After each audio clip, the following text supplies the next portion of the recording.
ठेव. थोडं गरम आहे, नंतर देते. नाही नाही, आता मला पहिल्यापेक्षा जास्तच सावध राहावं लागेल. चल. हं? जरा फ्रेश होऊन आले. हो जा.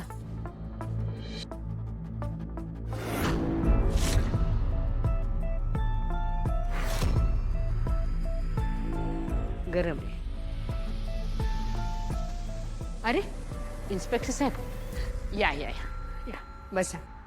अरे देवा, आता हा इन्स्पेक्टर कशाला आलाय पुन्हा? त्याने राजनकडे जुन्या गाडीची कागदपत्र मागितली होती. हा, म्हणजे त्यांचा तपास करून काही हाताला तर लागलं नाही ना याच्या. बोला, काय म्हणताय? मॅडम, आपल्या केसच्या संदर्भात एक महत्त्वाची अपडेट हाती लागली, म्हणून मी स्वतः तुम्हाला सांगायला आलोय.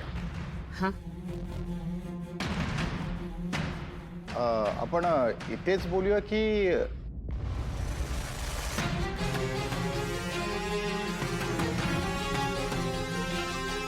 हो बोला ना. इथे बोलायला काहीच हरकत नाही. Okay madam.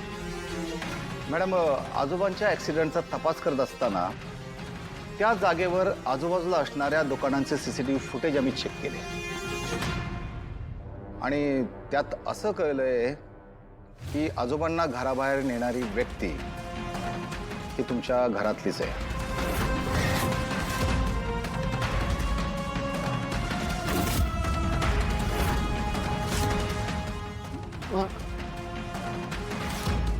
इतके दिवस आम्हाला असं वाटत होतं की ती व्यक्ती तुमचा नोकर सुहासच आहे, पण तसं नाहीये. ती वेगळीच व्यक्ती आहे. इन्स्पेक्टर साहेब, तुम्ही स्पष्ट काय ते बोलू शकता. कोण होती ती व्यक्ती? मॅडम, आजोबांना घराबाहेर नेणारी व्यक्ती कामिनी मॅडम आहेत.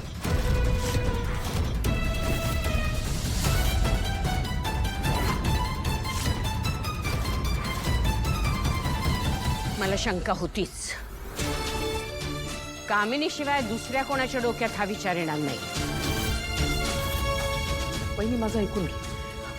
म्हणजे हा, हे बरोबर आहे. इन्स्पेक्टर साहेब जे म्हणतायत ना, ते बरोबर आहे. त्या दिवशी दादाला बाहेर फिरायला फेरफटका मारण्यासाठी मीच घेऊन गेले होते. बरोबर आहे, पण बाहेर गेल्यानंतर मला अचानकपणे माझं एक महत्त्वाचं काम